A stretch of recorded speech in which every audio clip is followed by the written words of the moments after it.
полтора года. Яндекс, вы знаете, что это такое? У нас 350 тысяч водителей по Казахстану работают в Яндексе. 350 тысяч. Из них каждый водитель делает 30 заказов. Получает 30 тысяч тенге. Но он не ложит себе в карман. Он платит 13 тысяч тенге аренду, 7 тысяч бензин. Если десятку принесет домой, за 24 часа работает. Где наши деньги? 25% Яндекс съедает, берет проценты. Вы говорите, достойный труд, достойная оплата. Где наши деньги? Они уходят в Нидерланды. Почему нет у нас казахстанского агрегатора? Яндекс сожрал, лидер, сожрал, эконом, жрет сейчас, регион, обору доедает в мусульмане. Мы воюем с Яндексом полтора года с ребятами. Сейчас партия «Намыс» наших водителей пытается купить по 5000 тенге, чтобы дали им голоса и зарегистрировать партию.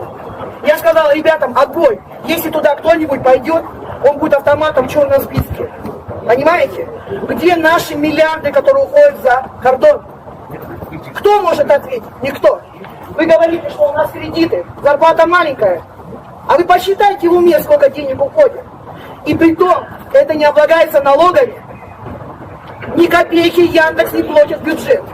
Сейчас мы вышли к премьеру, это Смайлу, говорим ему, возьмите наши руки, возьмите наши машины, сделайте нормальный процент, хотя бы 12%, чтобы поступал в бюджет Казахстана. Я понимаю, у чиновников руки грязные, прилипалы.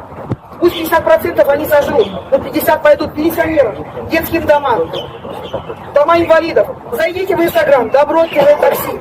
Наши ребята казахстанцы детские дома на свои деньги собирают. Думаете, мы бомбилы, рыбачи? Мы собираем деньги. 1 июня в детском дому города Алматы сделали праздник. Приехали ребята со страны. Они купили игрушки, продукты, детям сделали праздник. И вот возникает такой вопрос.